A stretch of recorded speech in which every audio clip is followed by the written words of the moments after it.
நான் நேரத்தை வீணாக்குகிறேனா? நன்றாய் கவனிங்கள் ஆண்டவருடைய பிள்ளைகளே. கண்டிப்பாக ஒவ்வொரு தேவனுடைய பிள்ளையும் இந்த தற்பரிசோதனையை கண்டிப்பாக தங்களை பார்த்து கேட்கணும். நீங்க நேரத்தை வீணடிக்கிறீர்களா? நேரத்தை வீணடிக்கிறீர்களா? இப்போ பொதுவாக நம்ம நிறைய பேர் இப்போ லாக்டவுன்ல உட்கார்ந்து இருக்கிறோம். ஒரு காலத்துல நம்ம எல்லாம் ரொம்ப வேகமாய் ஓடணும், நேரமே இல்லை நேரமே இல்லைன்னு ஓடணும். ஆனா இப்போ கடவுளுடைய கிருபையினால நான் சொல்றேன், இன்னைக்கு நிறைய நேரங்களா ஆண்டவர் தந்திருக்கிறார். இந்த நேரத்தை எல்லாம் நிறைய பேர் தேவையில்லாமல் யோசிச்சு, தேவையில்லாமல் மொபைலை நோண்டி, இன்னும் ஏதோ டிவியில் பார்த்து அந்த 24 மணி நேரத்தையும் நிறைய பேர் கழிக்கிறாங்க. நான் சொல்றேன், 24 மணி நேரத்தை நீங்க கழிக்க கூடாது. 24 மணி நேரத்திலே நீங்கள் ஆதாயம் பண்ணி கொள்ளுங்கள். அப்போ இந்த லாக்டவுன் காலங்களில் நிறைய நேரங்கள் கிடைக்கிறதுனால நிறைய புத்தகத்தை வாசிக்கலாம், நிறைய பைபிள் வாசிக்கலாம், யூஸ்ஃபுல்லாக செய்யலாம். ஒரு டைரி எடுத்து எதிர்காலத்தில் நீங்கள் செய்ய போகிற தரிசனங்களை எழுதலாம். இப்படி செய்யக்கூடியது நிறைய இருக்குது. அந்த நிறைய பேர் வீடுகளை எல்லாம் அழகா கிளீன் பண்ணலாம், என்னென்னமோ யூஸ்ஃபுல்லாக நிறைய செய்யலாம். ஆனால் நிறைய பேர் நேரத்தை வீணடிக்கிறாங்க. நான் அடிக்கடி சொல்லுவேன், ஆண்டவர் பாரபட்சமே இல்லாதவர். இந்த நேரத்தில் ஆண்டவர் பாரபட்சமே இல்லை. எல்லாருக்கும் ஆண்டவர் 24 மணி நேரத்தை கொடுத்துருக்கிறார். ஏழைக்கு 24 மணி நேரம், பணக்காரனுக்கு 20 மணி நேரம், இதே மாதிரி நல்லவங்களுக்கு கெட்டவங்களுக்கு எல்லாருக்குமே 24 மணி நேரம். இந்த நேரத்தை நீங்க சரியாய் கடைபிடிக்காவிட்டால் ஒரு நாள் நீங்கள் மிகவும் வருத்தப்படுவீர்கள். நீங்க இந்த நேரத்தை தொலைச்சிட்டு ரொம்ப கஷ்டப்படுவீங்க. அதனால இன்றைக்கு இந்த தற்பரிசோதனையை எல்லாரும் கேளுங்க. நான் நேரத்தை வீணடிக்கிறேன்னா? நேரம் ரொம்ப முக்கியம், நேரம் ரொம்ப முக்கியம். என்னுடைய வாழ்க்கையில் நான் கர்த்தருடைய சமூகத்தில் உண்மையாய் சொல்லுகிறேன், இந்த லாக்டவுன் காலங்களில் பெருமைக்காக அல்ல, எங்களுடைய திருச்சபையில் பெரிய வசதிகள் எல்லாம் எதுவும் இல்லை, இந்த லைவ் கொடுக்கறதுக்கு பெரிய வசதிகள் எல்லாம் எதுவும் இல்லை. ஆனால் எப்படியாவது இந்த நாங்கள் சர்ச்சை நடத்திட்டு இருக்கும்போது ஒவ்வொரு நாளும் மீட்டிங் ஏதோ ஒன்று நடத்திட்டே இருக்கும். அதான் வருஷத்துக்கு மீட்டிங்காவது நடத்திடுவோம், அந்த மீட்டிங் இந்த மீட்டிங் அப்படின்னு ஏதோ ஒன்று நடந்துட்டே இருக்கும். ஆனால் இந்த லாக்டவுன்ல என்ன செய்ய போறோம் அப்படின்னு என் மனசு தோணாலும் இல்லை, அதை எப்படியாவது நம்ம யூஸ்ஃபுல்லா ஜனங்களுக்கு ஆண்டவருடைய வார்த்தையை கொடுக்கணும் அப்படின்னு சொல்லி ஜெபம் பண்ணி எல்லா பிள்ளைகளுடைய துணையோடு கூட இன்றைக்கு இந்த பிரேயரை ஆரம்பிச்சிருக்கிறோம். இந்த லாக்டவுன்ல நிறைய ப்ரோக்ராம்ஸ், ஒரு 3 நாட்கள் தொழிலெல்லாம் ஆரம்பிக்க போறவர்களுக்காக, அப்புறம் ஃபேமிலிக்காக ஒரு 7 நாள் ஒரு உபவாச ஜெபம், அதுக்கப்புறம் பிள்ளைகளுக்காக ஒரு 7 நாள் உபவாச ஜெபம், அதற்கப்புறம் மினிட்ஸ் வித் காட் அப்படின்னு சொல்ற ஒரு சாப்டர். அந்த மாதிரி இந்த லாக்டவுன்ல அநேக கூட்டங்களை இருக்கிற எக்யூப்மெண்ட்ஸை வச்சு இந்த மீடியாவில் ஆண்டவருடைய ஊழியத்தை செய்கிறதற்கு ஆண்டவர் பலன் தந்தார். இப்போ கூட அப்படிதான். ஆண்டவருடைய சமூகத்தில் போகும்போது வெறுங்கையா போயிடக்கூடாது, செஞ்சுட்டே இருக்கணும், சாகிற வரைக்கும் செஞ்சுட்டு இருக்கணும். என்னுடைய ஜெபத்திலேயே ஒரு பெரிய ஜெபம் என்ன அப்படின்னா, ஆண்டவரே நான் என்னைக்கு சாகிறேனோ அன்னைக்கு 3 பிரசங்கம் பண்ணிட்டு தான்ப்பா சாகணும், அன்னைக்கு நீங்க என்ன எடுத்துக்கங்கப்பா அப்படின்னு நான் ஜெபம் பண்ணுவேன். ஆண்டவரத்தில் அப்படிதான் ஜெபம் பண்ணுவேன். என்ன நடந்துட்டே இருக்கும்போது, ஓடிட்டே இருக்கும்போது பிரசங்கம் பண்ணி 3 பிரசங்கம் பண்ணி முடிச்சிட்டாரு, அவ்வளோதான், ஆண்டவருடைய ராஜ்யத்துக்கு போயிட்டாரு அப்படி சொல்ற அளவுக்கு எனக்கு பலன் தாங்கன்னு கேட்டிருக்கிறேன். அதனால வாலிப தம்பிகளுக்கும் தங்கச்சிகளுக்கும் தான் நான் சொல்றேன், உன் டைமை வேஸ்ட் பண்ணிடாதப்பா, உன் நேரத்தை நீ வீணடிக்கிறியா? இன்னைக்கு யாரோ ஒருத்தருக்காக ஏதோ ஒன்றுக்காக உன் நேரத்தை வீணடித்தால் அதற்கப்புறம் உன்னுடைய எதிர்காலம் கேள்விக்குறியா இருக்கும். இனி நீங்க நினைக்கிறது மாதிரி வாலிபர்களுக்காக ஸ்பெஷலா சொல்றேன், நீங்க நினைக்கிறது மாதிரி இனி உள்ள உலகத்துல வாழ முடியாது. இனி உள்ள உலகத்துல வாழ்றது சாதாரணமே இல்லை, ரொம்ப டஃப். அப்படின்னா காம்படிஷன் அதிகமா இருக்கிற இந்த உலகம், எங்கு போத்தாலும் நீங்க போட்டிட்டு தான் ஜெயிக்கணும். உங்களை விட படித்தவங்க இருப்பாங்க, உங்களை விட டேலண்ட் உள்ளவங்க இருப்பாங்க. என்னுடைய வாலிப பிராயத்தில் எல்லாம் பார்த்தீங்க அப்படின்னா நான் பெருசாக ஒன்றும் இல்லை, ஓகே அப்படிதான் இருந்துச்சு. ஆனால் இனி உள்ள உலகம் அப்படி அல்ல. இனி உள்ள உலகத்தில் ஞானவான்கள் தான் நிற்க முடியும். அதனால் நீங்கள் டைமை வேஸ்ட் பண்ணாதீங்க. ஸோ தற்பரிசோதனை பண்ணுங்க. நிறைய பேர் 80 வயசாச்சு எனக்கு நீ என்ன, இல்லை இன்னும் நீங்கள் ஜெபம் பண்ண முடியும். சாகிற வரைக்கும் நீங்கள் ஆண்டவருக்காக செய்ய முடியும். சாகிற வரைக்கும் நீங்கள் ஏதோ ஒன்று செஞ்சுட்டே இருக்க முடியும். அதான் நான் அடிக்கடி ஒரு சம்பவத்தை சொல்லுவேனே, ஒரு தகப்பனார் மரணம் அடைகிற அன்றைக்கு எப்பவுமே பைபிள் எழுதுகிற பழக்கம் இருக்குதாமா. அவர் இறக்குற அன்னைக்கு ஒரு வசனத்தை எழுதினாராமா. எப்பவுமே ஒரு சாப்டரை படிப்பார், அதை அப்படியே ஒரு புத்தகத்தில் எழுதுவார். அவர் எழுதின கடைசி வசனம், நல்ல போராட்டத்தை போராடினேன், ஓட்டத்தை முடித்தேன், விசுவாசத்தை காத்து கொண்டேன், இது முதல் நீதியின் கிரீடம் எனக்காக வைக்கப்பட்டிருக்கிறது அப்படின்ற வசனத்தை எழுதிட்டு அந்த நோட்டை மூடி பெண்ணோட வச்சுட்டு படுத்தாரு. அடுத்த நாள் காலையில் அவர் இறந்திருந்ததை அவங்க பிள்ளைங்க பார்த்தாங்க. அப்போ மரணம் அடைகிற வரைக்கும் நம்மளால ஆண்டவருக்காக நிற்க முடியும். அதனால இன்றைக்கு ஜெபிக்க போறோம். உங்களையே நீங்க கேட்டு பாருங்க, எத்தனை வருஷத்தை வீணடிச்சாச்சு. இனி நான் வீணடிக்க மாட்டேன்ப்பா, டைமை வேஸ்ட் பண்ண மாட்டேன்ப்பா. டைம் டேபிள் போட்டு நீங்க செய்யுங்க. ஸ்தோத்திரம். கண்களை மூடுங்க பார்க்கலாம். இந்த தற்பரிசோதனைக்காக ஜெபிங்க. ஆண்டவரே, நான் என்ன சோதிச்சு பார்த்தேன். இந்த உபவாச ஜெபத்தினுடைய 4வது நாள் என்ன சோதிச்சு பார்த்தேன். நான் நிறைய நேரத்தை வேஸ்ட் பண்ணியிருக்கிறேன்ப்பா, நான் நிறைய டைமை வேஸ்ட் பண்ணியிருக்கிறேன்ப்பா. என்னை மன்னிச்சிருங்கப்பா, என்னை மன்னிச்சிருங்கப்பா. நான் மட்டும் அந்த நேரத்தை வீணடிக்காம போயிருந்தா இன்னைக்கு எத்தனையோ காரியத்தை செஞ்சிருக்கலாமே. ஆனா சும்மா செலவு பண்ணிட்டப்பா, சும்மா செலவு பண்ணிட்டப்பா. இனி அந்த சும்மான்ற வார்த்தை என் வாயில வரவே கூடாது ராஜா, வரக்கூடாதுப்பா. அந்த கிருபையை உங்க பிள்ளைகள் அனைவருக்கும் கர்த்தர் தருவீராகப்பா, தருவீராக. பெரிய அற்புதம் செய்யும் இயேசுவின் மூலம் பிதாவே. ஆமென், ஆமென். ஸோ ஆண்டவர் அதில் ரொம்ப உங்கள்கிட்ட கணக்கு கேட்பார். நீங்கள் அதில் கவனமாக இருக்கும்படியாக உங்களை அன்போடு கேட்கிறேன். ஹல்லேலூயா, ஹல்லேலூயா. ஆண்டவருடைய நாமம் மகிமைப்படட்டும். நேரடியாக நான் என்னுடைய சாட்சியோடு சேர்ந்து கர்த்தருடைய வார்த்தைக்கு நேராய் நான் கடந்து போகிறேன். கடந்த 3 நாட்களும் உங்களுக்கு ஆண்டவருடைய வார்த்தையும் என்னுடைய செய்தியோடு சேர்த்து உங்களுக்கு சொன்னது மிகவும் ஆசீர்வாதமாக இருக்கும் என்று நான் விசுவாசிக்கிறேன். இன்றைக்குள்ள செய்தியையும் ஆண்டவர் உங்களுக்கு தேவையான வார்த்தைகளை ஆண்டவர் நிச்சயம் தருவாராக. ஆமென். ஒரே ஒரு வசனத்தை முதலாவதாக நம்ம வாசித்து நம்ம அப்படியே கடந்து போகலாம். 1 பேதுரு எடுத்துக்கொள்ளுங்கள். 1 பேதுரு 5ஆம் அதிகாரத்திலே 6வது வசனத்தை நம்ம வாசிக்க போகிறோம். 1 பேதுரு 5ஆம் அதிகாரத்திலே 6வது வசனத்தை வாசிக்கலாம். ஆகையால் ஏற்ற காலத்திலே தேவன் உங்களை உயர்த்தும்படிக்கு அவருடைய பலத்த கைக்குள் அடங்கி இருங்கள். ஆகையால் ஏற்ற காலத்தில் கர்த்தர் உங்களை உயர்த்தும்படிக்கு அவருடைய பலத்த கைக்குள் அடங்கியிருங்கள். இந்த வசனத்துல மிக அழகான ஒரு வார்த்தை சொல்லப்பட்டிருக்கிறது. ஏற்ற காலத்தில் அப்படின்னா சரியான காலத்துல ஆண்டவர் உங்களை உயர்த்துகிற வரைக்கும் நீங்க என்ன பண்ணுங்கன்னா அடங்கி இருங்க. இந்த அடங்கி இருங்க அப்படின்ற வார்த்தை நம்ம நிறைய பேருடைய வாழ்க்கையில அவ்வளவு சீக்கிரமா வராது. அந்த அவசர புத்தி நமக்குள்ள நிறைய இருக்கும். அப்படின்னா ஒரு காரியம் நமக்கு நடக்கலைன்னு வைங்களேன், ஒரு காரியத்தை யோசிக்கிறீங்க, அந்த காரியத்தை யோசிச்சு அந்த காரியம் நடக்கல அப்படின்னா சிலருக்கு அப்படியே பைத்தியமே பிடிக்கிறது மாதிரி இருக்கும். அவ்வளோதான், அந்த காரியம் நடந்தே ஆகணும். நடக்கலைன்னா அவங்க ரொம்ப அப்செட் ஆயிடுவாங்க. அவங்க அதை பொறுமையாக காத்திருக்கெல்லாம் முடியாது. எத்தனை நாட்களானாலும் அப்படிலாம் காத்தெல்லாம் இருக்க மாட்டோம், அது உடனே நடக்கணும். ஆனால் ஆண்டவரை பொறுத்த அளவில் நீங்கள் ஒரு காரியத்திற்காக ஆசைப்படலாம், ஒரு காரியத்திற்காக நீங்கள் ஜெபிக்கலாம். ஆனால் ஒன்று, நீங்கள் ஜெபிச்சாலும் நீங்கள் ஆசைப்பட்டாலும் ஏற்ற காலத்தில் தான் ஆண்டவர் அதை கொடுப்பார். ஏன்னா அவர் நல்ல தகப்பன். முன்னாடியும் கொடுக்க மாட்டார், பின்னாடியும் கொடுக்க மாட்டார். நம்முடைய பார்வைக்கு முன்னாடியும் பின்னாடியும் இருக்கும், ஆனால் ஆண்டவருடைய பார்வை தான் சரியாக இருக்கும். இதுக்கு ஒரு பெரிய உதாரணம் கூட ஒன்று இருக்கிறது. கடந்த ஒரு சில நாட்களுக்கு முன்பாக என்னுடைய மூத்த மகன் இப்போ 6th படிக்கிறான். அப்போ அந்த 6th படிக்கிற பையன் ஒரு சின்ன 2 வீலர் அந்த ஓட்டணும் அப்படின்னு என்கிட்ட கேட்டே இருந்தேன். அப்போ நான் என்ன சொன்னேன் அப்படின்னா, உனக்கு இன்னும் 2 வீலர் ஓட்டக்கூடிய வயசு வரல, அந்த வயசு வரும்போது அந்த 2 வீலரில் ஓட்டிக்கலாம் அப்படின்னு சொன்னேன். சரி அப்படின்னு கேட்டான். அப்புறம் ஒரு 2-3 நாட்கள் தாண்டி சர்ச்சில் இருக்கிற தம்பிங்க ஒரு சின்ன ஸ்கூட்டி வச்சுருந்தாங்க.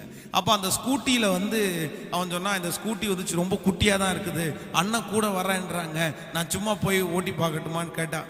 சரி தம்பிங்க கூட போகிறாங்களேன்னு சொல்கிறதுக்காக நானும் சரி கூட போப்பா அப்படின்னு சொன்னேன். அது மாதிரி போனால் போயிட்டு ஒரு ரவுண்டு ஓட்டிட்டு வந்துட்டு ஒரே பெருமை, நான் ஓட்டுனேன் நான் அப்படியெல்லாம் ஓட்டுனேன், ஒரு ரவுண்டு ஃபுல்லாக அண்ணன் கை பிடிக்கவே இல்லை, நானே ஓடுறேன் அப்படின்னு பயங்கரமாக பெருமை பேசிகிட்டே இருந்தான். சரி ஓகேடா பரவாயில்லையே நீ ஓட்டிட்டியா அப்படின்னு விட்டுட்டேன். அடுத்த நாள் யாருக்குமே தெரியாம ஒரு இடத்துல வந்து ஒரு ஆக்டிவா, எங்களுடைய ஆக்டிவா நின்றுட்டு இருக்குது. இவன் என்ன பண்ணிட்டான் அப்படின்னா தெரியாம ஸ்டார்ட் பண்ணி முறுக்குறான் பாருங்க.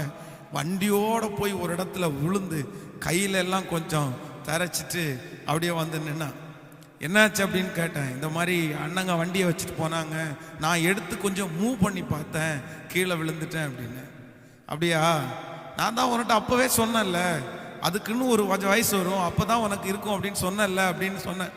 சொன்ன உடனே அவன் சொன்னான், டாடி இனி வந்து அந்த வண்டி பக்கமே நான் போக மாட்டேன், இனி இந்த வண்டியே நான் ஓட்ட மாட்டேன் அப்படின்னு சொன்னான். அப்போது ஒன்று நினச்சிக்கோங்க, நம்ம பிள்ளைகளுக்கு கூட ஒரு வயசு, அந்த வயசுக்கு அதை கொடுக்கணும், அந்த காலத்திற்கு அந்த இதை கொடுக்கணும். அதான் ஆண்டவருடைய வார்த்தை சொல்லுகிறது, பொல்லாதவர்களாகிய நீங்கள் உங்கள் பிள்ளைகளுக்கு நல்ல ஈவை கொடுக்கும் போது, ஒரு பிள்ளை உங்களிடத்துல மீனை கேட்டால் பாம்பை கொடுப்பானோ, அப்பத்தை போட்ட கல்லை கொடுப்பானோ, அப்ப நீங்களே அதை செய்ய மாட்டீங்களே, நான் செய்வனா அப்படின்னு ஆண்டவர் கேட்கிறாரு. இன்றைக்கு இந்த லைவ்ல இருக்கிற ஆண்டவருடைய பிள்ளைகளே, இது என்னை கேட்டுக்கொண்டிருக்கிற ஆண்டவருடைய பிள்ளைகளே, நீங்கள் ஒருவேளை ஒரு காரியத்திற்காக ஜெபம் பண்ணி உங்களுக்கு தாமதமாகி கொண்டே இருக்கலாம், லேட் ஆயிட்டே இருக்கலாம். பாஸ்டர் இதுக்கு மேல ஆண்டவர் எனக்கு கொடுத்து பிரயோஜனமே இல்லைன்னு நீங்க சொல்லலாம். இதே வார்த்தையை தான் ஆபிரகாம் சொன்னான், இதுக்கு மேல கொடுத்து எதுக்கு ஆண்டவரே, இஸ்மவேல் உமக்கு முன்பாக பிழைக்கட்டும்பா, இதுக்கு மேல நீ என்ன ஆண்டவர் கொடுக்க போறீங்க? இல்ல அதே சிச்சுவேஷன்ல யாரோ ஒருத்தர் இந்த ஜெபத்துல நீங்க அட்டெண்ட் பண்ணலாம். ஆனா உங்களுக்காக தான் ஆண்டவர் சொல்றாரு, ஏற்ற காலம் என்று ஒன்று உங்களுக்கு உண்டு, உங்களுக்கு தாமதம் போல தெரியலாம், ஆனா ஆண்டவர் கொடுக்கும் போது நீங்க ரொம்ப சந்தோஷப்படுவீங்க, ரொம்ப சந்தோஷப்படுவீங்க. அநேக நாள் காத்திருக்கிறது உன்னுடைய இருதயத்தை விடாய்க்க பண்ணி இருக்கலாம், ஆனா நீங்கள் விரும்பினது ஒரு நாள் வரும்போது உங்களுக்கு ஜீவ விருட்சம் போல இருக்கும். கர்த்தர் கண்டிப்பாக தருவார். ஏற்ற காலம், அந்த காலம் சரியானதா இருக்கும். இதுக்கு ஒரு பெரிய சாட்சி, என்னுடைய 4வது வருஷத்துல எனக்கு ஒரு பெரிய சாட்சி இருக்கிறது. அப்படின்னா 3வது வருஷத்தினுடைய எண்டிங், 4வது வருஷத்தினுடைய ஸ்டார்டிங், அந்த மாதிரி வச்சுக்கோங்களேன். அப்படின்னா நான் வந்து பைபிள் காலேஜில் நான் சொன்னேன் நேற்றைக்கு, அந்த எக்ஸாம் எல்லாம் முடிச்சுட்டு கிராஜுவேஷனுக்காக இப்பொழுது ரெடி ஆகிட்டே இருக்கிறோம். இந்த கிராஜுவேஷனுக்காக ரெடி ஆகிட்டு இருக்கும்போது எங்களுடைய பைபிள் காலேஜ் செட்டில் வந்து ஒரு புது அறிவிப்பு கொடுத்தாங்க. நாங்கள் வந்து பைபிள் காலேஜ் எனக்கு முன்னாடி இருக்கிற செட்டில் உள்ளவங்களுக்கு என்னென்னா, அந்த கிராஜுவேஷன் சர்வீஸுக்கு ஒயிட் பேண்ட்டு ஒயிட் சட்டை அவ்வளோதான், இன் பண்ணக்கூடாது, அப்படி தான் வந்து அந்த கிராஜுவேஷனை வாங்கணும், அது ஒரு ரூல்ஸாக வச்சுருந்தாங்க. ஆனால் எங்களுடைய செட்டுக்கு ஒரு டிஃப்ரெண்ட்டாக, அப்படின்னா ஒயிட் சட்டை ஒயிட் பேண்ட்டு, பெல்ட் கட்டிக்கலாம், அப்புறம் டை கட்டிக்கலாம், ஷூ போட்டுக்கலாம் அப்படின்னு சொன்ன உடனேயே எல்லா ஸ்டூடெண்ட்டுக்கும் பயங்கரமான சந்தோஷம். டேய் நம்ம கிராஜுவேஷன் தாண்டா ரொம்ப கிராண்டான கிராஜுவேஷன், பைபிள் காலேஜில் நம்ம தாண்டா ஃபர்ஸ்ட் டை கட்ட போகிறோம், பெல்ட் கட்ட போகிறோம், ஷூ கட்ட போட போகிறோம் அப்படின்னு ஒரே சந்தோஷம். அந்த கடைசி மாதம் முழுக்க பார்த்தீங்க அப்படின்னா ஒவ்வொருத்தரும் அந்த சட்டையை கொண்டு போய் தச்சுட்டு, பேண்ட்டை தச்சுட்டு போட்டு பார்க்குறதும், ஷூவை போட்டு பார்க்குறதும், டையை கட்டி பார்க்குறதும் அப்படின்ட்டு இருந்துச்சு. ஆனால் எனக்கு வந்து ஷூ வாங்குறதுக்கோ, டை வாங்கி கொடுக்கறதுக்கோ, சட்டை பேண்ட் வாங்கி கொடுக்கறதுக்கோ அன்னைக்கு இருந்த சூழ்நிலையில் ஆள் இல்லை. எங்கள் அம்மா அப்பா தான், எங்கள் அம்மா அப்பாட்ட தான் எதுவும் கேட்க மாட்டேன், எங்கள் அம்மா அப்பா கொடுக்குற அளவுக்கும் இல்லை, அப்படியே விட்டுருச்சு. எங்கள் பாஸ்டர் தான் எனக்கு வந்து கொடுத்துட்டு இருப்பாரு. அப்போ எல்லாருமே வாங்கிட்டாங்க. என் செட்டில் 12 பேர், 12 பேருக்குமே துணி எல்லாமே ரெடி ஆயிடுச்சு, ஷூ ரெடி ஆயிடுச்சு, டை ரெடி ஆயிடுச்சு, பெல்ட் ரெடி ஆயிடுச்சு. ஆனால் எனக்கு ரெடி ஆகலை. ஆனால் ஒரு பெரிய கஷ்டமாக தெரில. ஆனால் நான் என்ன பண்ணிட்டேன் அப்படின்னா, ஒரு பழைய சட்டை ஒரு பழைய பேண்ட்டை ரொம்ப அழகாக துவைச்சு அதை அழகாக அயன் பண்ணி வச்சுருந்தேன். அதே போல் அப்போது இருக்கிற ஒரு பிரதர் வந்து ஒரு நல்ல ஷூ ஒன்று கொடுத்தாங்க, இதை நீ போட்டுக்கோ அப்படின்னாங்க. இன்னொருத்தர் வந்து அவர் போட்ட ஒரு டை ஒன்று கொடுத்துட்டாரு. அதெல்லாம் வச்சு சரி ஓகே, ஒருவேளை கிராஜுவேஷனுக்கு நமக்கு புதுசு கிடைக்கலன்னா கூட இதை வச்சு நம்ம சமாளிச்சுக்கலான்றதுக்காக மனரம்யமாக அப்படியே விட்டுட்டேன். ஆனால் இன்னும் நாட்கள் தாண்டிருச்சு. கிராஜுவேஷன் நடக்கிறதுக்கு இன்னும் ஒரு 3-4 நாள் தான் இருக்குது. இனி அவ்வளோதான், இனி இந்த பழைய ட்ரெஸ்ஸை தான் நான் போடணும், கன்ஃபார்ம் ஆயிடுச்சு. சரி பரவாயில்ல, கொஞ்சம் மனசுக்கு ஒரு மாதிரி இருந்தாலும் சரி அதெல்லாம் ஒன்றும் பரவாயில்ல, நம்மை விட கஷ்டப்படுறவங்க எத்தனையோ பேர் இருக்காங்களே அப்படின்னு அப்படியே விட்டுட்டேன். எங்கள் பாஸ்டர் ஒரு 4 நாளைக்கு முன்னாடி தான் காலேஜுக்கு வர்றாரு. வந்த உடனே என்கிட்ட கேட்டார், என்னடா கிராஜுவேஷனுக்கு துணி எடுத்துட்டியா அப்படின்னு கேட்டார். அப்போ நான் சொன்னேன், ஐயா பழைய துணி ஒன்று ரெடியாக வச்சுருக்கிறேன், அதை நான் போட்டுக்குவேன், ஒன்றும் பிரச்சனை இல்லை அப்படின்னு. அப்போ பாஸ்டர் சொன்னார், இல்லை வா உனக்கு நான் துணி வாங்கி தரேன் அப்படின்னு சொல்லிட்டு கோயம்புத்தூரில் அன்னைக்கு சென்னை சில்க்ஸ் பெரிய கடை, லைஃப்பில் அது அன்னைக்கு தான் அவ்வளோ பெரிய கடையை நான் பார்க்குறேன்.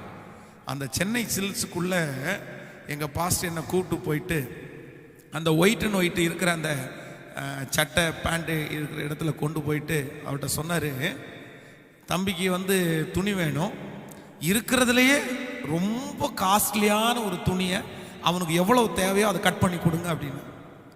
அப்போது அந்த கடையில் நிற்க ஒருத்தர் சொன்னார், ரேமண்ட்ஸ்ன்ற ஒரு பிராண்டு இருக்குல்ல, அந்த துணி தான் ரொம்ப நல்ல துணி, அது வேணால் கொடுக்கட்டுமான்னு கேட்டார். கொடுத்துங்க அப்படின்னா அவர் என்னுடைய அளவை பார்த்து கட் பண்ணி காஸ்ட்லியான பேண்ட்டு துணி சட்டை துணியை கையில் வச்சுருக்கிறேன்.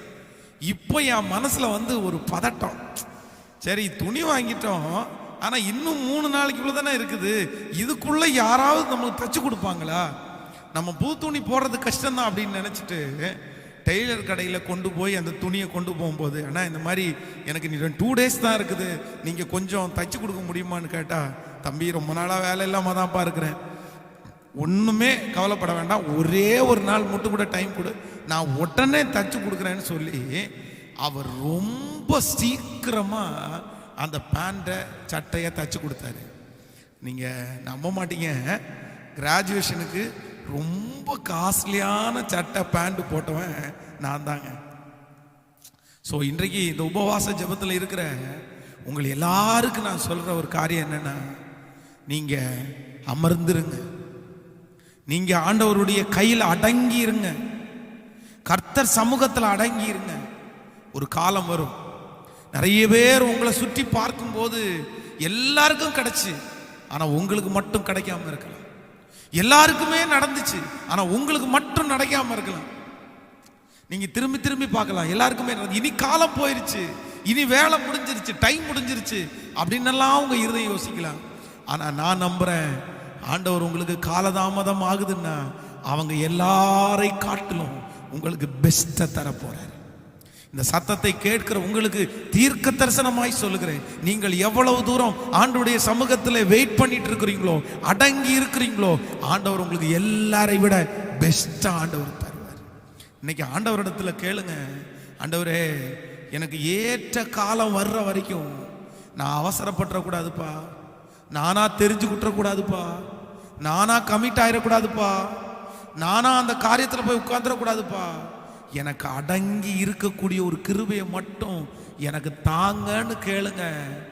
அவர் உங்களுக்கு நேர்த்தியாய் செய்ய வல்லவராக இருக்கிறார். இத்தனை நாள் நான் அடங்கி இருந்துட்டேன் பாஸ்டர், இனியும் அடங்கி இருக்க முடியாது. ஆயிரக்கணக்கான பேர் என்னை பார்த்து கேள்வி கேட்குறாங்க, என்னை பார்த்து கொஸ்டின் பண்ணுறாங்க அப்படின்னு யாரோ ஒருத்தர் இந்த சத்தத்தை கேட்கலாம். உங்களுக்காக தான் ஆண்டவர் பேசுறாரு. நீ வெயிட் பண்ணு, நீங்க வெயிட் பண்ணுங்க, ஆண்டவர் உங்களுக்கு செய்ய வல்லவர், செய்ய வல்லவர். ஹல்லேலூயா, ஹல்லேலூயா. இன்னொரு வசனத்தை நான் வாசிக்க போறேன். அந்த ஒரு வசனத்தை நம்ம வாசிக்கலாம். 2 நாளாகமும் 14ஆம் அதிகாரத்தை எடுத்துக்கொள்ளுங்கள். 2 நாளாகமும் 14ஆம் அதிகாரத்தில் 11வது வசனத்தை நம்ம வாசிக்கும் போது சேர்ந்து வாசிக்கலாம். ஆசா தன் தேவனாகிய கர்த்தரை நோக்கி கூப்பிட்டு, கர்த்தாவே, பலன் உள்ளவனுக்காகிலும் பலனற்றவனுக்காகிலும் உதவிகள் செய்வது உமக்கு லேசான காரியம். எங்கள் தேவனாகிய கர்த்தாவே, எங்களுக்கு துணை நில்லும். உம்மை சார்ந்து உம்முடைய நாமத்தில் உம்மை சார்ந்து உம்முடைய நாமத்தில் ஏராளமான இந்த கூட்டத்திற்கு எதிராக வந்து நிற்கிறோம். கர்த்தாவே, நீர் எங்கள் தேவன், மனுஷன் உம்மை மேற்கொள்ள ஒட்டாதிரும். ஆசா தேவனாகிய கர்த்தரை நோக்கி கூப்பிட்டு, கர்த்தாவே, பலன் உள்ளவனுக்காகிலும் பலனற்றவனுக்காகிலும் உதவிகள் செய்வது உமக்கு லேசான காரியம். இந்த ஆசா ராஜாவும் ஜனங்களுக்கு முன்பாகவும் எதிர் நாட்டிலே இருக்கிற அந்த ராஜா லட்சக்கணக்கான படை வீரர்களோடு அவனுக்கு விரோதமாய் வருகிற செய்தியை அவனுடைய காதுல கேட்கிறான். இப்பொழுது எதிர் நாட்டு ராஜாவினிடத்திலே பல லட்சம், இவனிடத்திலே இருக்கிற படை வீரர்களை விட 1 மடங்கு அதிகமான வீரர்கள் இருக்கிறாங்க. இவனால என்ன செய்ய முடிகிறதுனே தெரியல. அந்த ஜனங்களுக்கு முன்பாக நிற்கவே முடியாது. அப்படிப்பட்ட சூழ்நிலையில அவன் அவனுடைய சுய பலத்தை நாடாம ஆண்டவருடைய சமூகத்தை நோக்கி பார்க்கிறான். ஆண்டவரே, எனக்கு நிற்கிறதற்கு பலன் இல்லை, அதனால உங்களையே நான் நோக்கி பார்க்கிறேன் அப்படின்னு கர்த்தரை நோக்கி பார்க்கிற ஒரு சம்பவத்தை இந்த இடத்துல வாசிக்கிறோம். இதுக்கு தகுந்தது போலவே ஒரு சம்பவம் என் வாழ்க்கையில் இந்த 4வது ஆண்டில் நடந்துருச்சு. நான் வார்டனாக பைபிள் காலேஜில் பொறுப்பேற்ற உடனே முதல் வாரம் அந்த சர்ச்சில் இப்போ ஃபஸ்ட்டு வாரம் எனக்கு ஃபாஸ்டிங் ப்ரேயர் நடத்துறதற்காக ஒரு வாய்ப்பை பாஸ்டர் அவங்க கொடுக்குறாங்க. நான் வார்டன் ப்ளஸ் அந்த சர்ச்சில் அசிஸ்டன்ட் பாஸ்டராக இருந்தேன். அப்போ அந்த பாஸ்டர் சொன்னாங்க, இன்னைக்கு ஃபாஸ்டிங் ப்ரேயர், இன்னைக்கு இந்த ஃபாஸ்டிங் ப்ரேயரில் நீங்கள் ஒர்ஷிப் நடத்துங்க அப்படின்னு என்கிட்ட சொன்னார். என் லைஃப்பில் முதலிலே ஒரு திருச்சபையில் அப்போ தான் ஒர்ஷிப் பண்ணுறதுக்கு எழுப்பி நிற்கிறேன். நான் எழுப்பி நிற்கிறேன். பைபிள் காலேஜ் ஸ்டூடெண்ட் ஒரு 35 பேர் இருக்கிறாங்க, விசுவாசிகள் ஒரு 50 பேர் இருப்பாங்க. அந்த ஃபாஸ்டிங் ப்ரேயர் நடக்கிறது. நான் ஃபஸ்ட்டு ஜெபத்தை ஆரம்பித்து இந்த ஃபாஸ்டிங் ப்ரேயர் நடத்துறதற்கு பாட்டு புக்கை திறந்து ஒரு பாட்டை பாட ஆரம்பித்தேன். எனக்கு அந்த பாட்டினுடைய ராகமே தெரியாமல் திடீர்னு அந்த பாட்டு அப்படியே நின்றுச்சு. என்னால் திருப்பி அடுத்த இது பாட முடியல. அப்போது நான் பாடாமல் அப்படியே முழிச்சுட்டே நிற்கிறேன். அத்தனை பேர் உட்காந்து இவர் என்ன செய்ய போகிறார் அப்படின்னு பார்த்துட்டு இருக்காங்க. ப்ரேயரில் இருக்கிற ஒரு அம்மா சத்தமாக அந்த பாட்டை நான் விட்ட அந்த சரணத்துலேருந்து அவங்க பாடினாங்க. அப்போவே ஸ்டூடெண்ட் எல்லாம் அப்படியே தலையை கீழே போட்டாங்க. சரி, அந்த பாட்டை பாடி முடிச்சாச்சு. இப்போது அடுத்த பாட்டு. நான் பாஸ்டர் திரும்பி பார்த்தேன். பாஸ்டர் அங்கேருந்து நடத்துங்க அப்படின்னு சொல்லிட்டாரு. எனக்கு உடம்பெல்லாம் வேர்த்துச்சு. 35 ஸ்டூடெண்ட் இருக்காங்க. அவங்களுடைய வார்டன் ஃபஸ்ட்டு அவங்களுக்கு முன்னாடி வெட்கப்பட்டு போகிறது அப்படின்றது எவ்வளோ ஃபீல் ஆகும், எவ்வளோ கஷ்டமாக இருக்கும். அந்த அந்த அந்த அன்னைக்கு இருந்த இதே ரொம்ப கஷ்டம். முதல்ல ஸ்டூடெண்ட், அதுவும் ஃபஸ்ட் இயர் ஸ்டூடெண்ட் எல்லாம் என்ன பார்க்குறாங்க, இவருக்கு பாடத்தரலாம் அப்படின்னு. 2வது பாட்டை எடுத்து இந்த பாட்டை பாடலான்னு நினச்சி அந்த பாட்டை ஸ்டார்ட் பண்ணேன். ஆனால் பாட்டு புக்கில் பார்த்தா வேற பாட்டு இருக்குது. நான் இந்த அவசரத்தில், இந்த பயத்தில் வேற பாட்டுக்கு நான் பேசிட்டு இருக்கிறேன்.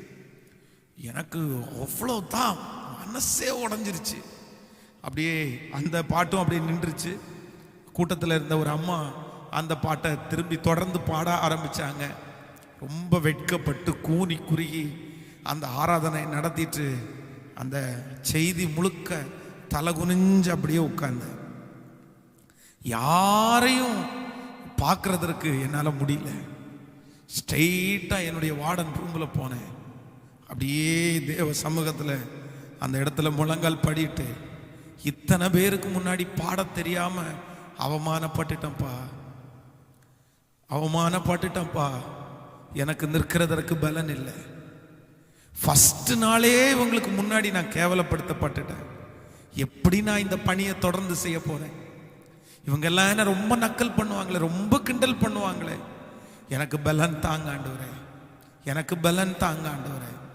கர்த்தர் சமூகத்தில் கெஞ்சி கெஞ்சி கெஞ்சி கெஞ்சி அழுதனால மறக்கவே முடியாது.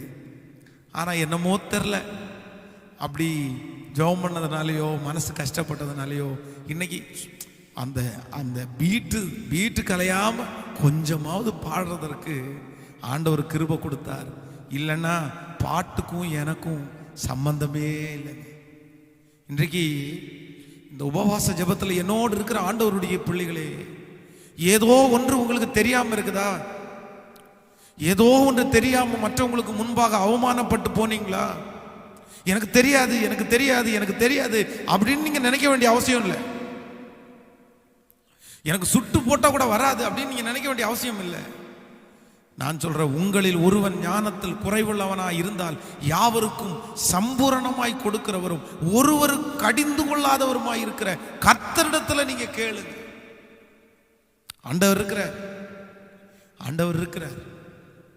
ஆண்டவர் அந்த இடத்துல தலை நிமிர பண்றதற்கு வல்லவராக இருக்கிறார். ஸோ என் வாழ்க்கையில் அந்த அற்புதத்தை என்னால் மறக்கவே முடியாது. ஆமென், ஹல்லேலூயா. இனி திருப்பி ஒரு மிக முக்கியமான ஒரு காரியத்தை கூட உங்களோட சொல்ல போறேன். லூக்கா எழுதின சுவிசேஷத்தை எடுத்துக்கொள்ளுங்கள். லூக்கா எழுதின சுவிசேஷம் 19ஆம் அதிகாரத்தில் 42வது வசனத்தை நம்ம வாசிக்க போகிறோம். 19ஆம் அதிகாரம் 42வது வசனத்தை நம்ம வாசிப்போமேயானால், உனக்கு கிடைத்த இந்த நாளில் ஆகிலும் உன் சமாதானத்திற்கு ஏற்றவைகளை நீ அறிந்திருந்தாயானால் நலமாயிருக்கும். இப்போதோ அவைகள் உன் கண்களுக்கு மறைவாயிருக்கிறது. உன்னை சந்திக்கும் காலத்தை நீ அறியாமல் போனபடியால் உன் சத்துருக்கள் உன்னை சூழ மதில் போட்டு உன்னை வணைந்து கொண்டு எப்பக்கத்திலும் உன்னை நெருக்கி உன்னிலுள்ள உன் பிள்ளைகளையும் தரையாக்கி போட்டு உன்னிடத்தில் ஒரு கல்லின் மேல் ஒரு கல் இராதபடி செய்யும் நாட்கள் உனக்கு வரும் என்றார். நன்றாய் கவனிங்கள் ஆண்டவருடைய பிள்ளைகளே. இந்த சம்பவம், ஆண்டவர் அந்த நகரத்திற்கு முன்பாக ஆண்டவர் வந்து நிற்கிறார். அந்த நகரத்திற்கு முன்பாக வந்து நின்று சமீபத்தில், நீ 40வது வசனத்தில் வாசித்து பார்க்கும்போது, அவர்களுக்கு அவர் பிரதியுத்தரமாக, இவர்கள் பேசாமல் இருந்தால் கல்கள் கூப்பிடும் என்று உங்களுக்கு சொல்கிறேன். அவர் சமீபத்து வந்து நகரத்தை பார்த்து அதற்காக கண்ணீர் விட்டு அழுது, ஆண்டவர் வந்து இந்த எருசலேமை பார்த்து அப்படியே கண்ணீர் விட்டு அழுது சொல்றாரு, உனக்கு கிடைத்த இந்த நாளில் ஆகிலும் நீ உன் சமாதானத்திற்கு ஏற்றவைகளை சிந்தித்தாயானால் நலமா இருக்கும். நான் பொதுவாக இந்த லாக்டவுன்ல இருக்கிற எல்லாருக்குமே என்ன சொல்ல வரேன் அப்படின்னா, இது நீங்கள் மனம் திரும்புவதற்காக நிறைய பேருக்கு கிடைக்கப்பட்ட நாட்கள் என்று நம்புங்கள். மனம் திரும்புவதற்காக கிடைக்கப்பட்ட நாட்கள். இப்பொழுது ஆண்டவர் நிறைய பேரிடத்தில் பேசுகிறார். இப்பொழுது ஆண்டவர் நிறைய பேரிடத்தில் எச்சரித்து கொண்டே இருக்கிறார். உன் வாழ்க்கை உன் கையில் இல்லைப்பா, உன் எதிர்காலம் உன் கையில் இல்லைப்பா, உன் சம்பாத்தியம் உன் கையில் இல்லைப்பா, உன் வருமானம் உன் கையில் இல்லை, நீ மாறிடுன்னு ஆண்டவர் நிறைய பேரிடத்தில் சொல்லி கொண்டே இருக்கிறார்.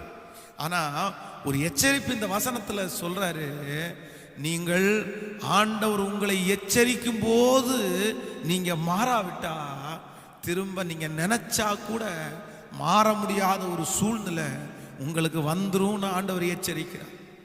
யாருக்காக இந்த வார்த்தை பேசுகிறான்னு எனக்கு தெரியாது. ஆண்டவர் ஏதோ ஒரு காரியத்தை குறித்து, மகனே நீ விட்டுருப்பா, இது உனக்கு வேணாம், மகளே இது விட்டுரு, இது உனக்கு வேணாம். ஆண்டவர் உங்களை எச்சரிச்சுட்டே இருக்கலாம். சிம்சோனை ஆண்டவர் எச்சரித்து கொண்டே இருந்தார். இது உனக்கு தேவையில்லை, இது உன் தரிசனம் இல்லை, இது உன் எதிர்காலம் இல்லை. ஆனா அந்த சிம்சோன் கேட்கவே இல்லை. அதற்கு பிறகு ஒரு நாள் அவன் மாறணும்னு நினைச்சா கூட அவனால மாறவே முடியலங்க, மாறவே முடியல. வேதாகம கல்லூரியிலே வார்டனா இருக்கும்போது 4வது வருஷத்துல நடந்த அந்த சம்பவத்தை என்னால மறக்கவே முடியல. இன்றைக்கும் என் கண்களுக்கு முன்பாக அந்த சம்பவம் இருந்து கொண்டே இருக்கிறது. நான் அந்த வார்டனாக அந்த சேர் டேபிள்ல நான் உட்கார்ந்து இருக்கும் போது அங்கிருந்து பார்த்தா அந்த கேட் அப்படியே தெரியும். அந்த கேட்டை நான் திரும்பி பார்க்கிறேன். அந்த கேட்டை ஒருத்தர் திறக்கிறாரு. திறந்த உடனேயே என் மனசுல வந்து அப்படியே 3 வருஷத்துக்கு முன்னாடி நம்ம கூட ஃபர்ஸ்ட் இயர் படிச்ச ஒருத்தர் அப்படின்னு திரும்பி பார்த்த உடனே கண்டுபிடிச்சிட்டேன். டேய், ஃபர்ஸ்ட் இயர் படித்த ஒரு, நான் எந்திரிச்சு நின்னேன். அவன் வந்துட்டு பிரைஸ் லார்ட் அப்படின்னா, நான் உடனே அவனை பார்த்து பிரைஸ் தி லார்ட் அப்படின்னு அவனுடைய பேரை சொல்லி நீ தானே அப்படின்னு கேட்டேன். அவன் சொன்னான் நான் தான் அப்படின்னு சொன்னான். வந்தா முன்னாடி உட்கார வச்சேன். முன்னாடி உட்கார்ந்தான். அப்படியே அவனுடைய கண்ணு முழுவதும் நிறைஞ்சிருந்துச்சு கண்ணீர். நான் கேட்டேன் என்ன பண்ற, எப்படி இருக்கு அப்படின்னு கேட்டேன். ஏதோ இருக்கண்டா, வாழவும் முடியல சாகவும் முடியல, அப்படி இருக்கண்டா. எனக்கு அதிர்ச்சியா இருந்துச்சு. எனக்கு முன்னாடி இருந்த அந்த நபர் சாதாரணமான நபர் அல்ல. நாங்கள் ஃபர்ஸ்ட் இயர் பைபிள் காலேஜில் ஸ்டூடெண்டாக போய் பைபிள் காலேஜில் உட்காந்துருக்குறோம். கிட்டத்தட்ட ஒரு 15 பேர் பக்கத்தில் உட்காந்துருக்குறோம். எல்லாருமே ஒவ்வொருத்தருமே ஒவ்வொரு ஊர்லேருந்து வந்தவங்க. அதனால யாருமே ஒருத்தருக்கு ஒருத்தர் பேசவே இல்லை. எல்லாரும் அமைதியாக கை கட்டிட்டு எதுவுமே பேசாம பழகாம அப்படி உட்காந்துருக்குறோம். திடீர்னு எனக்கு முன்னாடி இருக்கிறார்ல, அவர் உள்ள என்ட்ரானார். அவர் ஸ்ட்ரெயிட்டா வந்து உள்ள என்ட்ரானார். என்ட்ராகி அந்த வாத்தியாருக்கு வச்சிருக்கோம் பாருங்க அந்த டேபிள், அந்த டேபிளுக்கு முன்னாடி போய் நின்ன உடனே நாங்க வந்து சார் அப்படின்னு நினைச்சிட்டோம். எல்லாரும் டக்குன்னு அப்படி எந்திரிக்கும் போது உட்காருங்கப்பா, நானும் உங்க கூட ஃபர்ஸ்ட் இயர் ஸ்டூடெண்ட் தான்ப்பா அப்படின்னு ஆரம்பிச்சாரு பாருங்க. நாங்க எல்லாம் ஒவ்வொரு ஊர்ல இருந்து வந்தவங்க, அமைதியா இருந்தவங்க, எங்களை சிரிக்க வச்சு அடுத்த ஒரு மணி நேரத்துக்குள்ள எங்க எல்லாரையுமே அந்த ஸ்டூடெண்ட் எல்லாருமே ஒன்னாக்கிட்டார். அவ்வளவு டேலண்ட். பல குரல் பேசுற மன்னன் அப்படின்னா எல்லாருடைய வாய்ஸ்லயும் பேசுவாரு. நடிகர்களுடைய எல்லாருடைய வாய்ஸ்லயும் பேசி அப்படியே எங்களை அப்படியே கலகலன்னு வச்சிருப்பாரு. அவன் இருந்தாலே வந்து அந்த இடத்துல ஃபுல்லா சந்தோஷம் மட்டும்தான் இருக்கும். அந்த மாதிரி இருக்கு. நல்ல டான்ஸ் பண்றவர், நல்ல டான்ஸர். ஊழியத்திற்கு வர்றதுக்கு முன்பாக அவன் வந்து நிறைய கச்சேரிகளில் டான்ஸ் பண்றவன், பாட்டு பாடுறவன், அந்த மாதிரி மிமிக்ரி ஆர்டிஸ்டா இருந்தவன். ரசிக்கப்பட்டு ஊழியத்திற்காக வந்தார். ஃபர்ஸ்ட் அந்த செமஸ்டர், அந்த 2வது செமஸ்டர், அந்த 2வது செமஸ்டர் முடியும் போது எல்லாருமே வீட்டுக்கு போகும்போது எல்லாருமே பேசுறாங்க. சரிப்பா போயிட்டு கரெக்டாக வந்துருங்க, யாருமே வீட்டில் இருந்துடாதீங்கப்பா, எல்லாருமே வந்துருங்க அப்படின்னு சொல்லி அவங்களுக்குள்ள பேசுறாங்க. ஆனால் இந்த கிறிஸ்டோபர் அப்படின்றவர் அந்த பைபிள் காலேஜ்லேருந்து லீவுக்காக போனவர். இதற்கு முன்பாக இருந்த ஃப்ரெண்ட்ஸ் வந்து எப்பா ஒரே ஒரு ப்ரோக்ராமுக்கு வா அப்படின்னு சொல்லி ஏதோ ஆசை காட்டி கூப்பிட்டாங்க. இவர் ஆசைப்பட்டு அந்த ப்ரோக்ராம் போயிட்டாரு. ஒரு ப்ரோக்ராம் முடிச்ச உடனே அடுத்தது முடிச்ச உடனே அடுத்தது, அப்படி போய் போய் போய் போய் பைபிள் காலேஜை சுத்தமாக மறந்துட்டாரு. லீவு முடிச்சதுக்கு அப்புறம் எல்லாரும் பைபிள் காலேஜுக்கு வந்துட்டாங்க. ஆனால் அந்த நபர் மட்டும் பைபிள் காலேஜுக்கு வரவே இல்லை. எங்களுக்கு எல்லாருக்கும் ரொம்ப டிசப்பாயின்மெண்ட் ஆயிடுச்சு, ரொம்ப கஷ்டமாயிடுச்சு. சரி அவன் இருந்தானா எவ்வளோ அழகா இருக்கும், வரவே இல்லை. திரும்ப அந்த நபரை பார்த்தது எப்போ தெரியுமா? நான் வார்டனா இருக்கிற 4வது வருஷத்துல தான் பார்த்தேன். என்கிட்ட பேசிட்டே இருந்துட்டு அவ்வளவு அழகா பாடக்கூடிய அந்த பிரதர் அவன் என்கிட்ட பார்த்து சொன்ன, டேய் ஒரே ஒரு பாட்டு பாடட்டுமான்னு கேட்டான். அப்போ நான் அவன்கிட்ட சொன்னேன், டேய் நீ ரொம்ப நல்லா பாடக்கூடியவன், ஒரு 1/2 hour வெயிட் பண்ணு, சேப்பலில் வந்து இப்போ தான் கிளாஸ் முடிஞ்சுட்டு அடுத்த சேப்பல் ஒன்று இருக்கும், அந்த சேப்பலில் வேணா ஒரு சாங் நீ பாடு, நான் வார்டனா இருக்கிறேன், உனக்கு பெர்மிஷன் கொடுத்துருவேன், நீ தாராளமாக பாடிக்கலாம் அப்படின்னு. அவன் உடனே சொன்னான், அவங்க முன்னாடி பாடுறதுக்கெல்லாம் எனக்கு தகுதி இல்லைடா, உனக்கு முன்னாடி வேணா பாடட்டுமா அப்படின்னு கேட்டான். சரி பாடு அப்படின்னு சொன்னேன். எந்திரிச்சு ஒரு 10 அடி பேக்கில் போய் நின்று ஒரு அழகான ஒரு பாட்டை பாடினான். பாடி அந்த ஒரு சரணத்திற்கு மேலே அவனால் பாடவே முடியல. குமுறி குமுறி குமுறி குமுறி அழுதான். அவனுடைய தோளில் போய் கையை போட்டு, டேய் ஏண்டா என்ன ஆச்சுடா? அவன் உடனே எடுத்து சொன்னான், டேய் நான் ரொம்ப தூரம் போயிட்டேன்டா, உன்னை எல்லாம் பார்த்தா பொறாமையா இருக்குடா, உன் கூட நானும் படிச்சு இன்னைக்கு ஒரு ஊழியம் செய்ய வேண்டிய நான் இன்னைக்கு ஒன்றும் இல்லாமல் நிற்கிறேன்டா. நான் உடனே அவனை பார்த்து சொல்றேன், நீ என்ன ஒன்றும் இல்லாமல் நிற்கிற? அப்படியெல்லாம் இல்லை, நம்முடைய ஆண்டவர் மன்னிக்கிறவர், நீ எவ்வளோ தூரம் போனாலும் ஆண்டவர் உன்னை தூக்கி எடுப்பாரு, நீ வந்துரு, அதெல்லாம் ஒன்றும் பிரச்சனை இல்லை அப்படின்னு அவன்கிட்ட தட்டி கொடுத்து சொல்றேன். இல்லடா இல்லை, வரக்கூடிய அளவுக்கு போய் நான் வந்துருவேன்டா, ஆனால் நான் கல்யாணம் பண்ணிட்டேன். என் வாழ்க்கை கமிட் பண்ணிட்டேன், இனி நான் ஒன்றும் செய்ய முடியாது.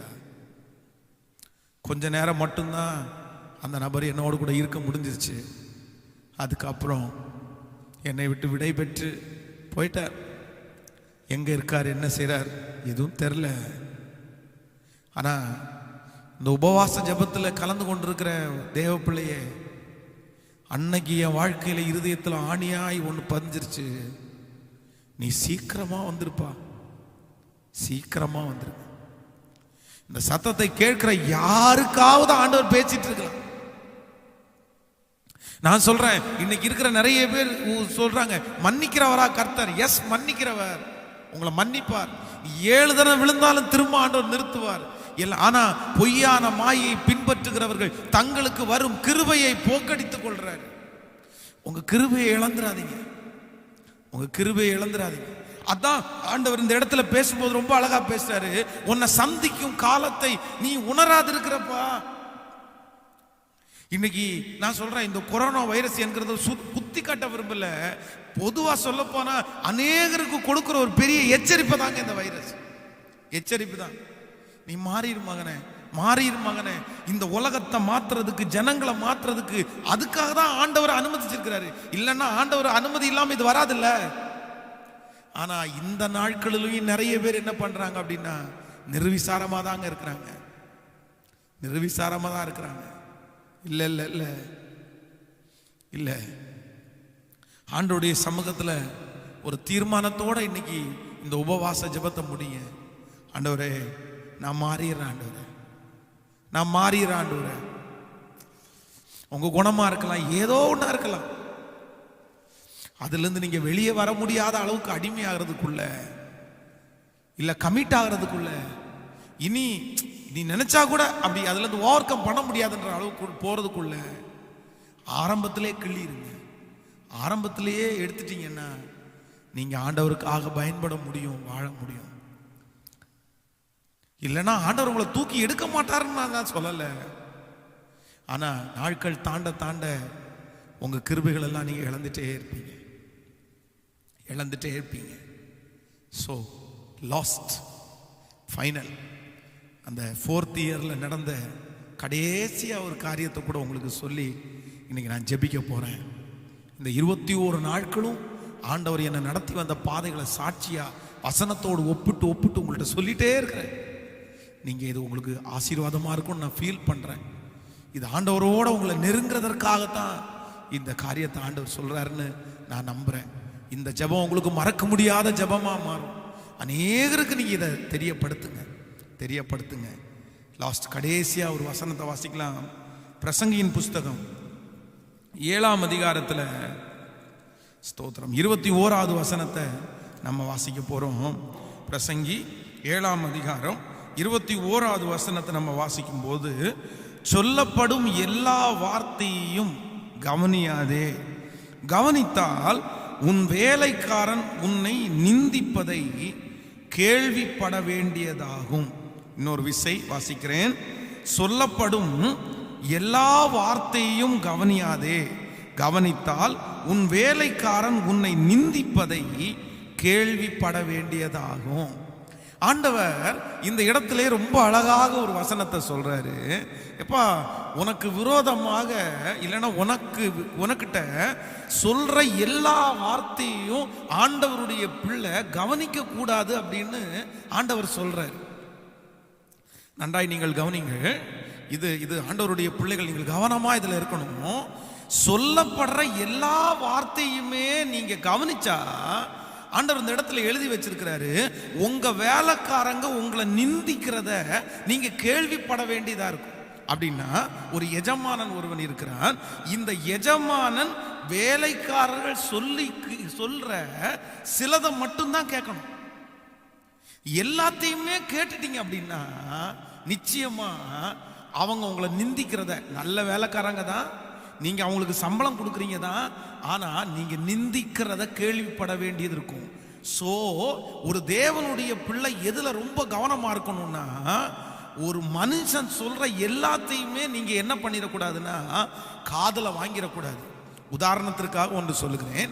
இன்றைக்கி நிறைய குடும்பங்களில் வந்து இந்த ஃபோனில் வந்து பார்த்தீங்க அப்படின்னா, இந்த ஃபோனில் ரெக்கார்டை ஆன் பண்ணி கொடுத்துட்றாங்க. பொதுவாக ஒரு கணவன் இருக்காருன்னு வைங்களேன், கணவன் வந்து மனைவிட்ட செல்ஃபோனை வாங்கி கொடுக்கும்போது அந்த ரெக்கார்டை ஆன் பண்ணி வச்சு அப்படின்னா அவங்க என்ன பேசினாலுமே அது வந்து ரெக்கார்ட் ஆகிடும்.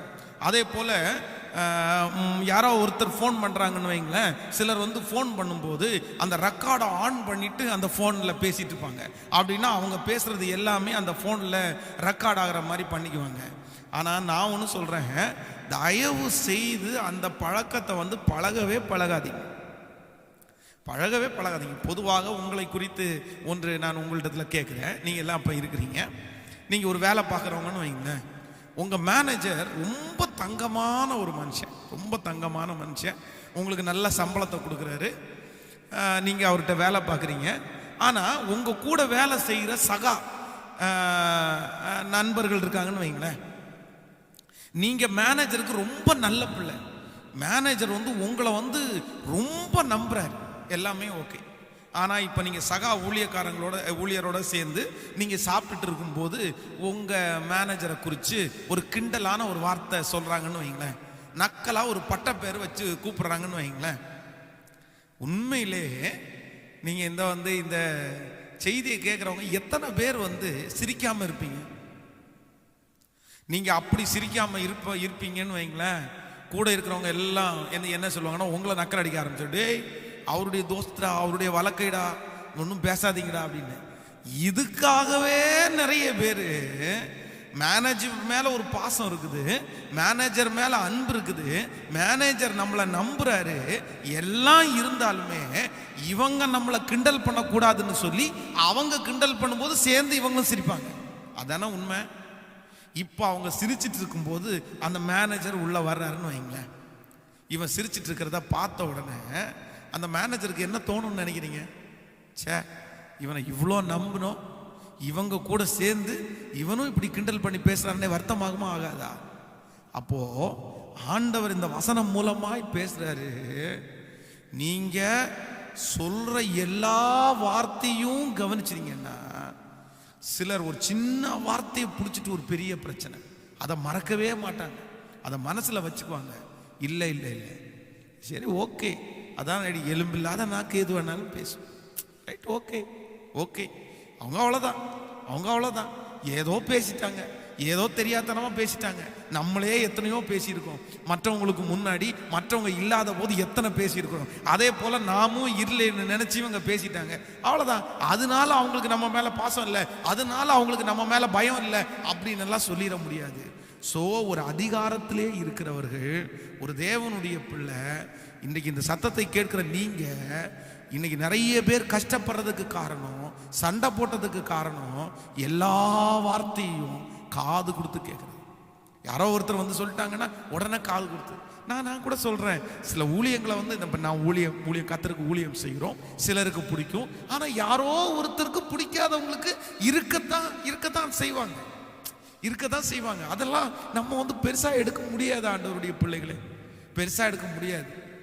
அது யாரோ ஒருத்தருக்கு. ஆனால் நான் வந்து ஃப்ராங்காக ஒன்று சொல்கிறேன், உண்மையாக சொல்கிறேன், இந்த யூடியூப்பில் ஒரு வசனத்தை ஒன்றை போஸ்ட் பண்ணின அடுத்த நிமிஷத்துலேயே அந்த செய்தி வந்து 1 மணி நேரம் செய்தியாக இருக்கும், 2 மணி நேரம் செய்தியாக இருக்கும். ஆனால் போஸ்ட் பண்ண அடுத்த 2 நிமிஷத்தில் ஒருத்தர் டிஸ்லைக் கொடுத்துருவார், யாருன்னே தெரில. அது இன்னைக்கு வரைக்கும் நான் அதை பார்த்துருக்குறேன். எடுத்த உடனே நம்ம போஸ்ட் போட்ட உடனே அந்த யாரோ ஒருத்தருக்கு நம்முடைய ட்ரெஸ் கோடு பிடிக்காம இருக்கலாம், நம்முடைய பேசுறது பிடிக்காம இருக்கலாம், அப்படி இருக்கத்தான் செய்யும். எல்லாருக்கும், உலகத்தில் இருக்கிற எல்லாருக்குமே நம்மளை பிடிக்கும்னு சொல்ல முடியாது. ஆண்டவராகிய இயேசு கிறிஸ்து இந்த உலகத்தில் அவ்வளவு பர்ஃபெக்டா வாழ்ந்தவர், ஆனா அவரையே பிடிக்காதவங்க இருந்தாங்கல்ல. அவரை குறித்து வேதம் சொல்லுகிறது, அவர் நன்மை செய்கிறவராய் சுற்றி திரிந்தார். ஒருத்தருக்கு கூட அவர் துரோகம் பண்ணலைங்க, எல்லாருக்கும் நன்மை செஞ்சாருங்க. ஆனா அவரை பிடிக்காதவங்க இருந்தாங்கல்ல. அதனால ஆண்டவருடைய பிள்ளைகளே, உங்களை பிடிக்காதவங்களா இருப்பாங்க, உங்களை பேசுவாங்க. அதுவும் சில நேரத்தில் அங்க உங்களுக்கு அதிகாரங்கள் கொடுக்கும் போது கூட இருக்கிறவங்க ஏதோ ஒன்று பேசுனாங்கன்றதுக்காக என்னை மதிக்கலை, நான் இந்த வேலையத்தில் இருக்க மாட்டேன்னு நினைச்சிடாதீங்க. நீங்கள் கண்டுக்காம கண்டினியூ பண்ணுங்க, கண்டினியூ பண்ணுங்க. அதான் சில நேரத்தில் ஒரு கண்ணு குருடாவும் ஒரு காதும் கேட்காம தான் இருக்க வேண்டியதாக இருக்குது அமைதியா. இதற்கு ஒரு சம்பவம் நடந்துச்சு என்னுடைய 4வது வருஷத்தில். அதை சொல்லி உங்களுக்காக நான் ஜெபிக்கிறேன். நான் வார்டனாக நான் இருக்கும்போது இந்த பைபிள் காலேஜ் படிக்கும்போது பாட்டு கேட்குறதுக்கு ரொம்ப ஆசை. ஆனால் வாக்குமேன் வாக்குமேன் வச்சு பைபிள் காலேஜில் பாட்டு கேட்குறதுக்கு ஒரு மணி நேரத்துக்குள்ளே தான் பர்மிஷன் இருக்குது. அதுவும் வாக்குமேன் எல்லாம் அன்னைக்கு நமக்கெல்லாம் எட்டாத உயரம். பைபிள் காலேஜில் ஒரு 2 பேர் 3 பேர் தான் அந்த வாக்குமேன் வச்சுருப்பாங்க. அதுக்குள்ளே அந்த சீடியை போட்டு பாட்டு கேட்பாங்க.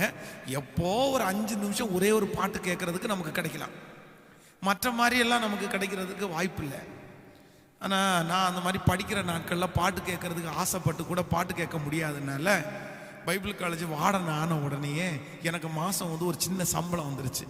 இந்த சம்பளத்தை ஒரு 2-3 மாதம் சேர்த்து வச்சு நானே ஒரு டிவிடி பிளேயர் ஒன்று வாங்கி, ஒரு 2 ஸ்பீக்கர் வாங்கி, ஒரு ஸ்பீக்கரை மேலே ஸ்டூடெண்ட் தங்குற அந்த ரூம் பக்கத்தில் கட்டிட்டேன். அதுலேருந்து ஒயரை எடுத்து என்னுடைய ரூமில் கனெக்ட் பண்ணி நான் இங்கேருந்து பாட்டு போட்டு விட்டால் அங்கே பாட்டு எல்லாருக்கும் கேட்கும். அந்த மாதிரி செட் பண்ணிட்டேன். அவங்க நல்லா பாட்டு கேட்கணும் அப்படின்றதுக்காக அதை செட் பண்ணிட்டோம். அப்போது ஒரு நாள் ஃபாஸ்டிங் ப்ரேயரு, இன்னும் ஒரு அரை மணி நேரம் இருக்குது. எல்லா ஸ்டூடெண்ட்டும் ஒரு 10 நிமிஷத்துக்கு முன்னாடியே ஃபாஸ்டிங் ப்ரேயருக்கு கீழே வரணும். அப்போ ஒருத்தர் வராரு, ஒரு 3rd இயர் ஸ்டூடெண்ட்டு ஒருத்தர் சொல்கிறாரு, கொஞ்சம் பாட்டு போட்டு விடுங்களேன் அப்படின்னாரு. உடனே நான் சொன்னேன், இன்னும் ப்ரேயருக்கு போகிறதுக்கு 15 நிமிஷம் தான்ப்பா இருக்குது, அதனால் பாட்டு போட வேண்டிய அவசியம் இல்லை, நீங்கள் எல்லாம் ரெடியாகி போங்க, அப்புறம் பாட்டு போட்டுக்கலான்னு நான் சொல்லிட்டேன். சொல்லிட்டு நான் என்ன பண்ணிட்டேன் அப்படின்னா, கேட்டவர் யார் அப்படின்னா என்னுடைய சொந்தம், என் டியர் ஃப்ரெண்டாக இருந்து அவன். ஆனால் இப்போது 3rd இயர் படிக்கிறான். நான் வார்டன் ஆகிட்டேன். நான் என்ன பண்ணிட்டேன்னா, இப்படி இந்த வார்த்தையை சொல்லிவிட்டு அவன் பின்னாடியே போனேன். அவன் பின்னாடி போய் அவன் படிக்கட்டு ஏறி ரூம் போகும்போது நானும் அவனுக்கு தெரியாமலே படிக்கட்டு ஏறி ரூம் போய் நிற்கிறேன். இவன் அங்கேருந்து கத்துறார். அவருக்கு என்ன ஆமா, ஏன் அவனுக்கு பாட்டு போடுறதுக்கு என்ன பண்ணுதாமா, ஒரு பாட்டு போட்டுவிட்டா என்ன குறைஞ்சா போகிறார் இப்படின்னு பயங்கரமாக கத்துறான். கத்தும்போது அவன் கூட இருக்கிற ஸ்டூடெண்ட் எல்லாம் சேர்ந்து ஆமாம் ஆமாம் அவருக்கு என்ன வேலை பெருசா வாடனாமா இப்படின்னு நிறைய பேர் பேசுகிறாங்க. ஒரு 4-5 பேர் நின்று பேசிகிட்டே இருக்கிறாங்க என்னை குறித்து. எனக்கு கோபம், பயங்கரமான கோபம் வந்துச்சு. நான் காசு போட்டு என்னுடைய சம்பளத்தில் இவங்களை பாட்டு கேட்கறதுக்காக வாங்கி வச்ச டேப் ரெக்கார்டு பாட்டு போட்டு விடலைன்றதுக்காக இவ்வளவு பேசுகிறாங்களே, இன்னைக்கு இவனை பெட்டி கட்டிடணும், இவனுக்கு ஏதாவது ஒரு பனிஷ்மெண்ட் கொடுத்துடணும் அப்படின்னு சொல்லி கோபத்தோட கீழே விறுவிறுன்னு இறங்கி நடந்து என் டேபிளில் உட்காந்து இவனுக்கு எப்படியாவது ஒரு பனிஷ்மெண்ட் கொடுக்கணும் அப்படின்னு நினச்சிட்டு சும்மா ஜஸ்ட்டு பைபிளை திறந்து அப்படியே இப்படி இருக்கிற பைபிளை இப்படி திறக்கிறேன். கரெக்டாக பிரசங்கி 7ஆம் அதிகாரம் 21வது வசனம். என் கண்ணுக்கு அந்த வார்த்தை பளிச்சுன்னு படுது. சொல்லப்படும் எல்லா வார்த்தையும் கவனியாதே, கவனித்தால் உன் சத்துரு உன்னை நிந்திக்கிறத நீ கேள்விப்படு.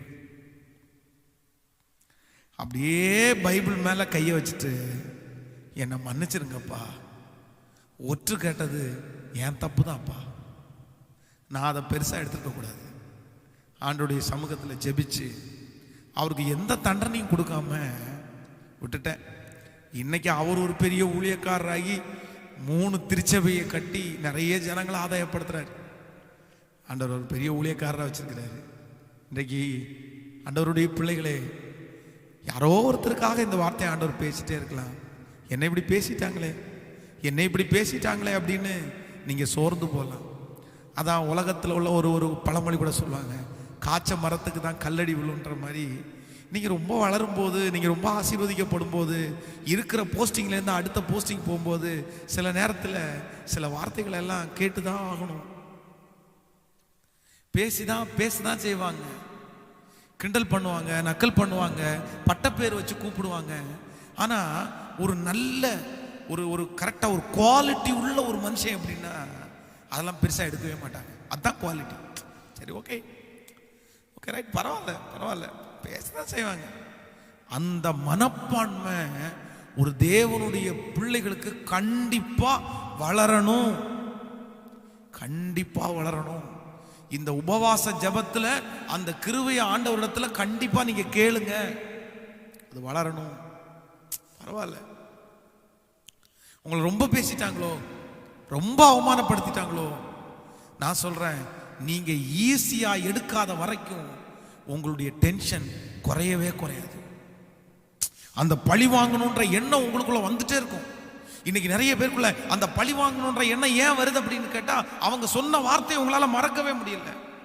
ஆனா இன்னைக்கு இந்த 4வது நாள் உபவாச ஜெபத்துல ஆண்டவர் அதை மறக்கக்கூடிய கிருபையை தரப்போறார். கணவன் பேசி இருக்கலாம், மனைவி பேசி இருக்கலாம், பிள்ளைகள் பேசி இருக்கலாம். பாஸ்டர், நான் எவ்வளவு செஞ்சேன் தெரியுமா, எத்தனை பாடுபட்டேன் தெரியுமா, இவங்களுக்காக நான் எதை இழந்தேன் தெரியுமா, ஆனா என்ன போய் இப்படி பேசிட்டாங்களே. யாரோ ஒருத்தர் இந்த ஜெபத்துல இப்படி கஷ்டப்பட்டு இருக்கீங்களா? உங்களுக்காக தான் ஆண்டவர் சொல்றாரு, சொல்லப்படுற எல்லா வார்த்தையும் கவனியாதே, கவனிச்சான் வேலைக்காரனை நிந்திக்கிறத நீ கேள்விப்படுவ. எது கவனிக்கிற, விட்டுரு, பரவாயில்ல. அப்படிதான் பேசுவாங்க. ஆண்டவர் பேசுற இந்த நாளில் முழுக்க ஆண்டவர் உங்களுக்கு நிறைய வார்த்தைகளை கொடுத்திருக்கலாம். என்னோடு சேர்ந்து ஆண்டவருடைய சமூகத்தில் ஜெபிக்கலாமா? இந்த 4வது நாள் உபவாச ஜெபத்தை ஆண்டவர் நமக்கு வெற்றியாய் மாற்றி தந்தார். இந்த நாள் உங்களோடு கூட ஆண்டவர் இருக்கிறார். உங்களை கைவிடுவதற்கு அவர் மனிதன் அல்ல. இந்த தேசத்தில் நடந்து கொண்டிருக்கிற தீயது ஒன்று உங்களை தொடாதபடி ஆண்டவர் பாதுகாப்பார். ஆண்டவருடைய சமூகத்தில் ஜெபிச்சிட்டே இருக்கலாம். தகப்பனே, இந்த செய்தியில நம்ம கேட்டது போல, சாட்சியில கேட்டது போல ஆண்டவருடைய சமூகத்தில் ஜெபம் பண்ணுங்க. ஆண்டவரே, எனக்கு இருதயத்தை குத்தி பேசி கிழிச்சிட்டாங்கப்பா. நான் ரொம்ப ஹார்ட் ஆயிட்டேன், நான் ரொம்ப வருத்தத்தோட இருக்கிறேன். மற்றவங்க பேசி இருந்தா கூட நான் கவலைப்பட்டிருக்க மாட்டேன் பாஸ்டர், ஆனா இவங்க பேசிட்டாங்களே, அப்படிதானே நினைக்கிறீங்க? இல்ல, ஆண்டவர் சொல்றாரு, பேசினது மட்டும் தப்பு இல்லப்பா, நீ கேட்டதாப்பா தப்பு, நீ கேட்டதாப்பா தப்பு. சில காரியங்களை ஆண்டவருடைய பிள்ளை காது கேட்காத மாதிரி தான் இருக்கும். ஒரு நிமிஷம் அப்படியே என்ன கவனிங்க. சவுலை குறித்து வேதம் சொல்லுது, சவுல் ராஜாவானதை குறித்து அவனை நிறைய பேர் ஏத்திக்கலையாமா. பேலியாளின் மக்கள் என்னென்னமோ பேசினாங்களாமா, ஆனா அவன் காது கேளாதவனை போல இருந்தான் அப்படின்னு சொல்லு. சிலர் பேசும்போது நம்ம காது கேட்கவே கூடாது. ஆனா சிலர் நம்முடைய காரியத்தை குற்றப்படுத்தும் போது அதை திருத்துக்கிறதுக்கு நம்ம முயற்சி எடுக்கிறது தப்பு இல்லை. ஆனா வேணும்னே பொறாமைப்பட்டு, எரிச்சல் பட்டு, உங்க மேல பொறாமப்பட்டு, உங்க பிள்ளைங்க மேல பொறாமப்பட்டு, யாரோ ஒருத்தர் பேசுறத கேட்டுட்டு நீங்க துக்கப்பட்டு மனம் உடைஞ்சு அழுது, இனி அந்த பொறுப்புல நான் இருக்க மாட்டேன், இனி அந்த வேலை செய்ய மாட்டேன், இனி அந்த சர்ச்சில் ஊழியம் செய்ய மாட்டேன்றது மிக தவறு. மிக தவறு. நிறைய பேர் இந்த மாதிரி சர்ச்சில் ஊழியமே செய்யறதில்லை. பாஸ்டர்ஸ் கூட இருந்த உடனே, மேடையில் இருந்த உடனே நிறைய பேர் ஏதோ ஒன்று ஒருத்தர் பேசதான் செய்வாங்க. பேசின உடனே அவ்வளவுதான், நான் இருக்க மாட்டேன். ஊழியம் கொடுத்தது அந்த நபரா, மேடையை கொடுத்தது அந்த நபரா, வேலையை கொடுத்தது அந்த நபரா? கர்த்தர் தானே கொடுத்தாரு. கர்த்தர் உங்களை ஏதாவது பேசினாரா? ஆண்டவர் ஏதாவது உங்களை சொன்னாரா? இல்ல, எதுவும் சொல்லல. அப்புறம் ஏன் நீங்க வருத்தப்படுறீங்க? அதனால இன்றைக்கு காயப்பட்ட எல்லாருக்கும் ஆண்டவர் காயம் கட்டுகிறார். கணவனாருக்கு பார்க்க வேண்டியது நம்முடைய கடமை. இன்னைக்கு இப்படி பேசினார், நாளைக்கு அன்பான வார்த்தை அவருடைய வாயில இருந்து கர்த்தர் வர பண்ணுவார். உங்க பிள்ளை இன்னைக்கு பேசிருச்சு, சரி பரவாயில்ல, நாளைக்கு அந்த பிள்ளை நல்லா பேசுற வார்த்தையை கர்த்தர் தருவார். இன்னைக்கு அறியாம பேசிச்சு, புரியாம பேசிச்சு, தெரியாம பேசிருச்சு. ஆண்டவருடைய சமூகத்துல எல்லாரும் கையை மேல உயர்த்தி, டாடி என் இருதயத்துல பல ஆண்டுகளாக இருந்திருந்த அந்த காயத்தை ஆண்டவர் இன்னைக்கு மாற்றுறார். அந்த வார்த்தையின் காயத்தை மாற்றுறார். இன்னைக்கு ஆண்டவர் அந்த காயத்தை மாற்றுறார்.